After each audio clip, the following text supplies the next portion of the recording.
Comes from Thursday's reading last week, and this is an interesting chapter. It's one that's often, I think, to some extent overlooked. There is a particular verse that many of us are familiar with. That's actually where I want to start. I just want to read verse 11.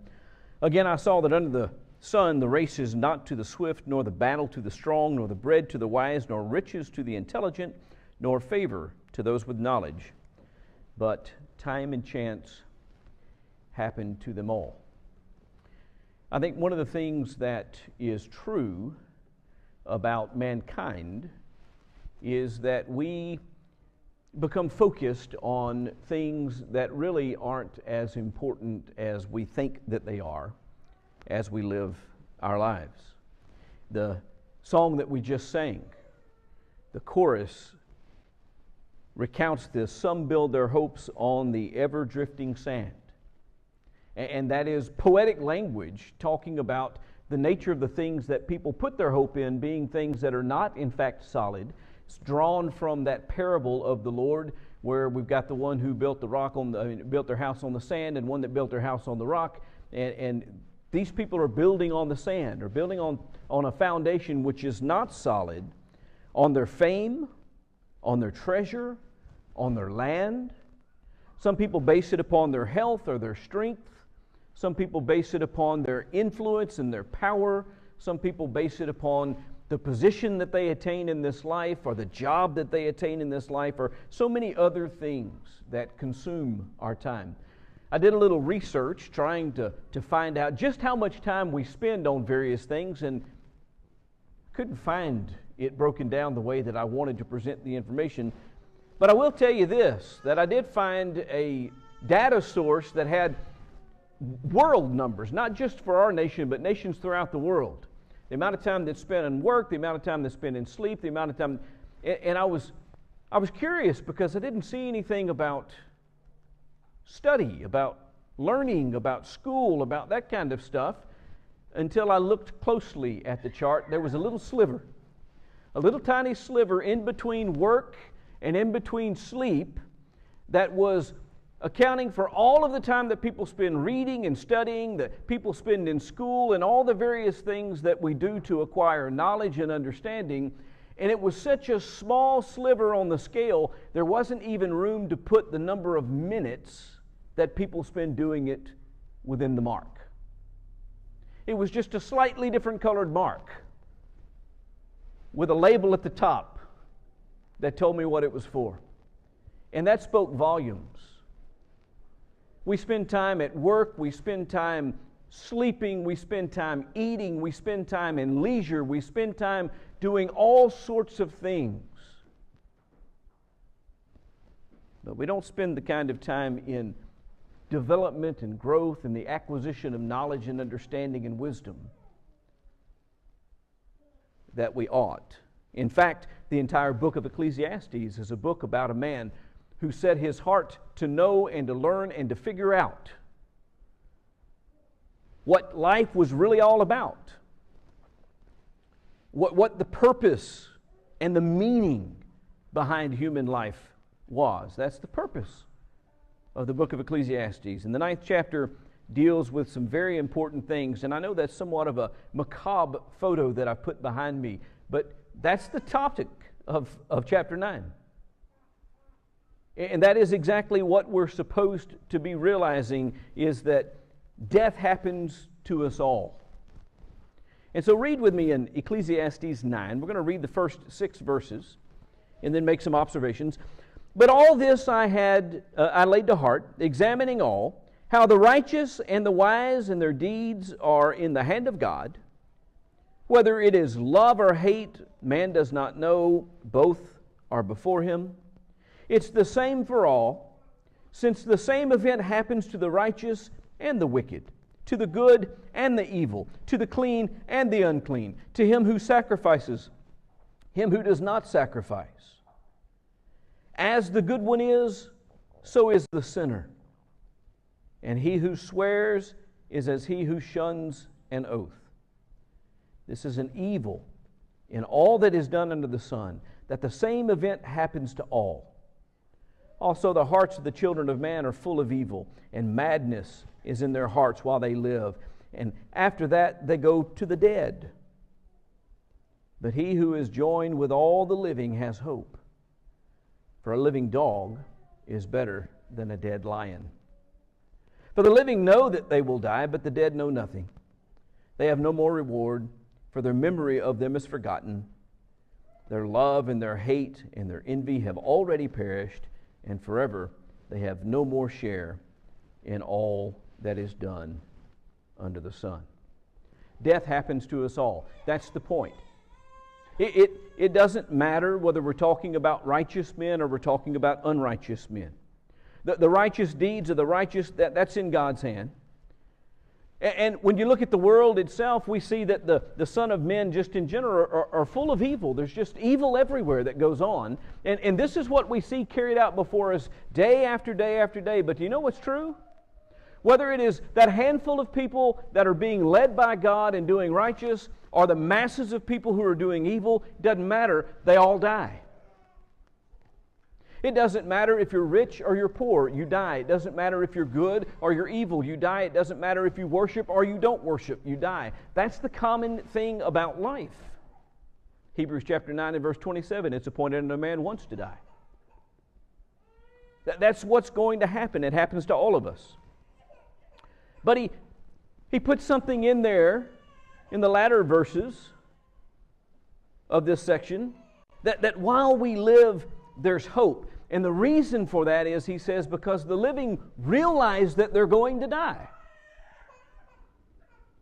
But those who have died, it's too late for them to do anything. We'll also remind ourselves that Paul, by inspiration, wrote to the church at Corinth and said that we are judged for the deeds that we do while in the body. After we leave this body, after we die, after life is no more, even if you recognize that there is a continuation of our existence, there's nothing you can do about it anymore. It's in the hands of God now. Your works are there to be judged for how you lived while you were in the body. It's behind you. You can't change. But while you're alive and aware that death is coming, you have hope.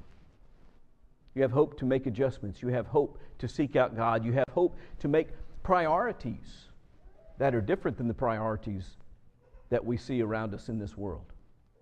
Priorities that are to seek out God, priorities that are to seek out His knowledge, priorities that are to find righteousness and to practice righteousness, and to train yourself to discern good from evil, and to train yourself to walk in what is right, and to make amends for those things that you do that are wrong, to repent, and to change, and to alter. While you're alive, you have that hope. But the overwhelming thing that he says is simply this: know that you're going to die. No matter who you are, no matter how much money you have. There are some extremely wealthy people in this world, crazy rich people that have so much money that they literally don't know what to do with it. And there are people who have actually paid organizations to take their bodies and cryogenically freeze them and wait until they find a solution, a healing, a protocol, a medicine, a surgery to address whatever killed them. And then they think that their bodies can be unfrozen, that can be performed on their body, and they can be returned to their life. It just doesn't work that way. We need to become comfortable with the fact that part of being born into this world is dying. It's going to happen. You can't stop it. No matter how much effort you put into it, no matter how hard you work, no matter what your diet is, no matter what your exercise plan is, you can hasten your death. You can make it happen faster, but you can't keep it from happening at all. So listen to what he says in verses 7 through 10. In light of coming to that awareness, he says, go, eat your bread with joy. Drink your wine with a merry heart, for God has already approved what you do. Let your garments Be always white. Let not oil be lacking on your head. Enjoy life with the wife whom you love all the days of your vain life that He has given you under the sun, because that is your portion in life, and in your toil in which you toil under the sun. Whatever your hand finds to do, do it with all your might. For there's no work or thought or knowledge or wisdom in Sheol, to which you are going. Death is inevitable, so you should enjoy living. There's the ongoing problem among people where we are not satisfied with life. We are not satisfied with where we are. We are not satisfied with what we have accomplished. We are not satisfied with our job. We are not satisfied with our family. We're not satisfied with our house. We're not satisfied with our bank account. We're not satisfied with whatever. This ongoing struggle within us. And the older we get, the worse it gets.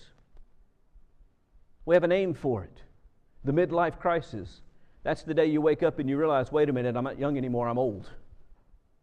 And I'm not accomplishing any of the things that I said I was going to do. And it's too late for me now. And so people go kind of crazy and they try to relive their youth again, thinking that if they just act that way, that youth is going to be back. But that's not the way it works. Our plans don't always work out the way that we want them to, but that doesn't mean that life isn't good. Death is certain to come, but that doesn't mean that life isn't good. We need to learn to be satisfied. We need to learn to enjoy life. We need to learn to make the most of the circumstances that we find ourselves in. I watched a movie with my youngest son last night, Mr. Holland's Opus. That's kind of the storyline behind that movie. He's a musician, and he has these big dreams of composing these great pieces of music and becoming famous and rich and all these things. And he gets married, and he quits touring with his band and gets a day job. He starts teaching school. That's the story of every musician on the planet. They get out of college, they go out, they tour, they think they're going to make a living as a professional musician. They never quite get there. They find a girl or a guy, they get married, and all of a sudden, domestic life presents itself. So I need a steady income. They start teaching. And he did that. And he taught. And he thought it was just going to be temporary. I'm going to do this for a few years, and we're going to save our money. And then I'm going to go do what I really want to do, which is compose. And his wife is all behind him and supporting him in this effort. And then they're expecting a baby. And now living in the apartment's not good enough anymore. We need to get a house. And we're going to have to spend our savings to get a house. So I can't leave the job and start composing like I wanted to. I've got to stay in the job. And 30 years later, he's still in the job. What's interesting is he hated the job to begin with. 30 years later, he gets fired. They cancel the music program in the public school that he teaches at, and he says, now I want to do it, and they won't let me.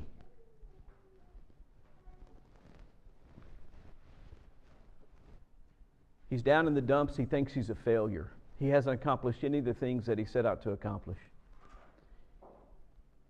And the powerful scene of the movie comes at the end when all of his former students and all of the people in the town come together to send him off and bid him farewell and play the symphony that he's been writing all along in his spare time over those years.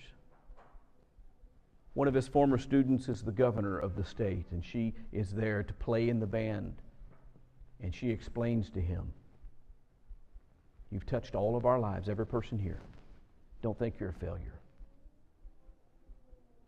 The point of the movie is learn to appreciate life. Learn to appreciate what you have. He should have been happy with his wife. He should have been happy with his child. He should have been happy having the opportunity to work and to grow and to interact with people and to affect other people's lives. And as he got old, he should have realized that he's done good. That he can take joy and satisfaction in what he has done. But we don't live that way, do we? We don't live joyfully with the wife that God has given us. So the world is full of people who get married, and then 10 or 20 years into it, that's not good enough anymore. And a coworker or a neighbor or a young girl down the street catches their eye, draws them away from their family, draws them away from the wife of their youth and the love that they once had, and entraps them in the sin of adultery. Live joyfully with the wife God has given you, is the warning here. Don't get caught up in thinking that your life has passed you by and that you're missing out on the good things, because you're not. You're living the good things. You just don't know it. Work diligently while you're here. You won't be able to do it anymore when you die. Repent today. You won't be able to do it when you die. Work righteousness today. You won't be able to do it when you die. Serve your fellow man in love today. You will not be able to do it when you die. Do your work heartily, as unto the Lord rather than men, making the most of the time because the days are evil. That's what he tells us here in these verses. Eat your bread with joy, drink your wine with a merry heart. God has already approved of what you do. What you do, how you're living, the way you have spent your time. God's taken note of it.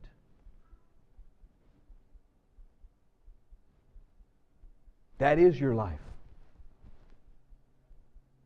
Make the most of it. Then he gives us some warnings about some things. Look at verses 11 and 12.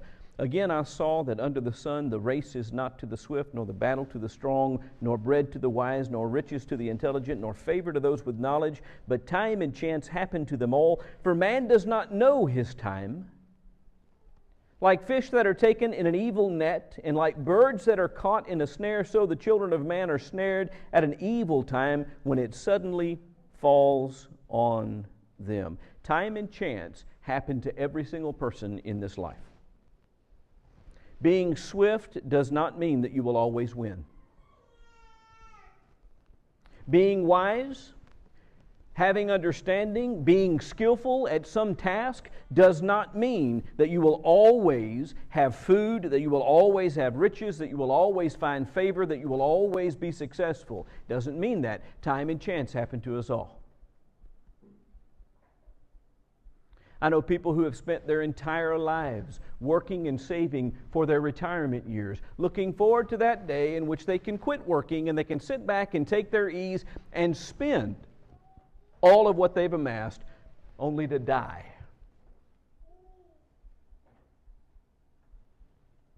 Time and chance overtake us all. Life is uncertain. We can't anticipate everything that will happen. We can't prepare for everything that will happen, and it doesn't matter even if we do anticipate it and we do prepare for it, we still may be overtaken by it. So don't put too much confidence in life or in your plans or in any of those things. This is what James is talking about when he says, don't say, well, today or tomorrow we're going to go to this city and we're going to spend a year there and we're going to engage in business and we're going to turn a profit. You do not know what your life will be like tomorrow. It's but a vapor that appears for a while and then vanishes away. That's the warning here. Expect the unexpected. Sometimes death will come unexpectedly, just like animals caught in a trap. Fish don't expect to be caught in the net. Birds don't expect to be caught in the snare. Neither will you always be able to expect what falls upon you. I've also seen this example, he goes on in verse 13. Of wisdom under the sun, and it seemed great to me. There was a little city with a few men in it, and a great king came against it and besieged it, building a great siege works against it. But there was found in it a poor, wise man, and he by his wisdom delivered the city, yet no one remembered that poor man. But I say that wisdom is better than might, though the poor man's wisdom is despised and his words are not heard.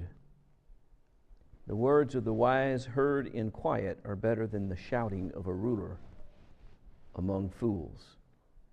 Wisdom is better than weapons of war, but one sinner destroys much good.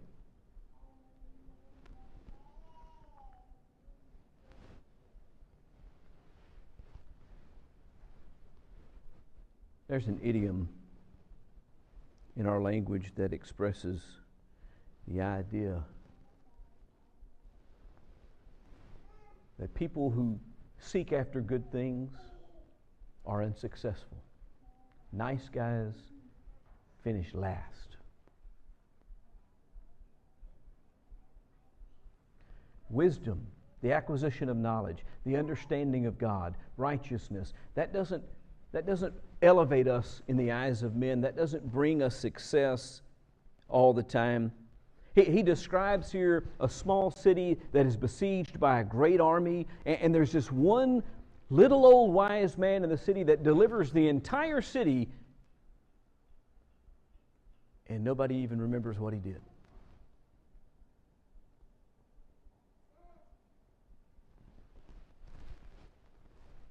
Don't esteem the acquisition of wisdom and knowledge and understanding for the glory and the honor that you hope that it may bring. Acquire the wisdom because wisdom saves. Wisdom saved the city, whether people acknowledged it or not, whether people heard about it or not, whether people knew about it or not, the city was still saved. Whether anyone appreciates the good that you do, whether anyone pats you on the back, whether anyone says, "This is a good man," doesn't matter. Seek after what is right and what is good. Seek after wisdom and understanding and knowledge. Seek after God because it is good.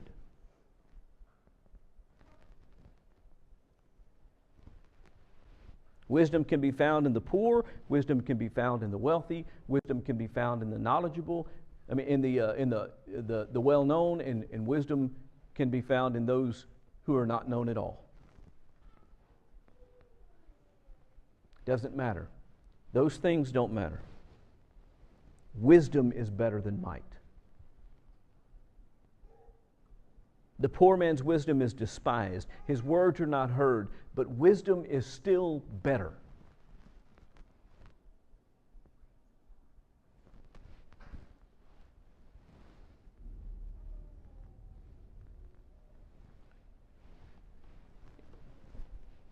The inevitability of death and the uncertainty of life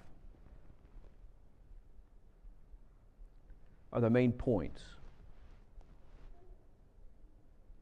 that God is attempting to get us to see in the words of this chapter. The warning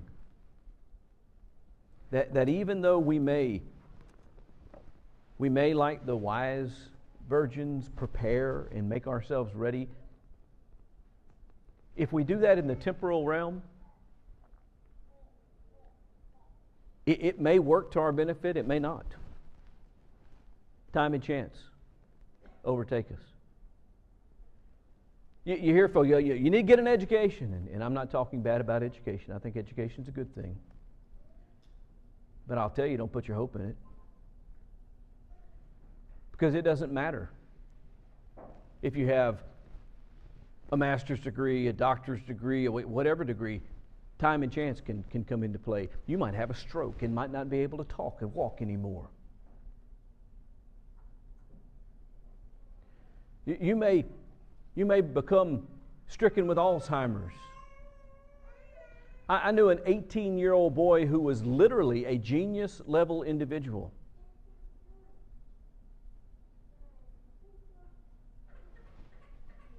All of it robbed from him by schizophrenia.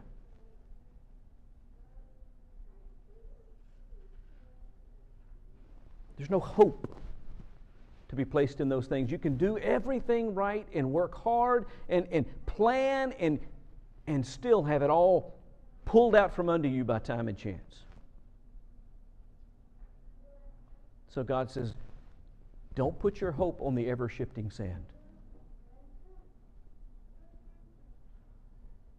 Instead, put your hope in Christ.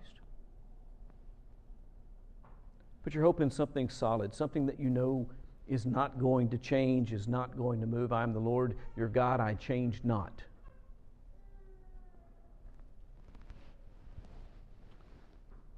And finally, we should enjoy life. We should work hard and we should listen to wisdom.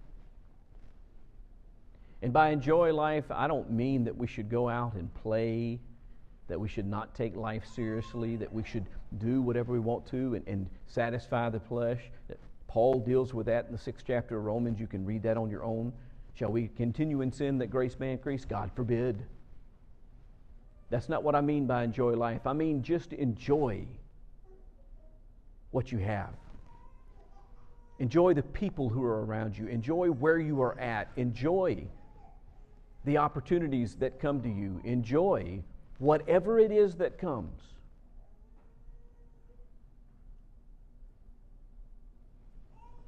Because one day you're going to wake up and you're going to be old. And life is going to be behind you. And you're going to ask questions like, what if I had?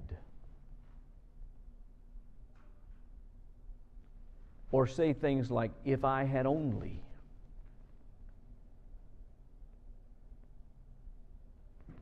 And there's nothing that can be done about that. But you know what there is?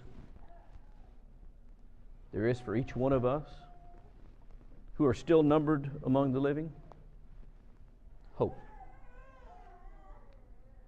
Hope for the future. Hope for change. Hope in repentance. Hope in the pursuit of God and the pursuit of His righteousness. Hope in the return of the King.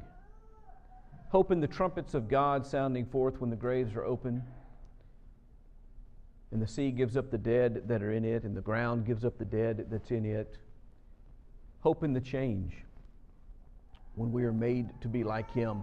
Hope in ascending to be with Him in the clouds and in going to be with Him always. As long as you're alive, you have hope in those things. You have the opportunity to make changes in your life, to make decisions, to get your priorities right, to shift what you think is valuable, what you think is important, and how you're going to use the time that you're given.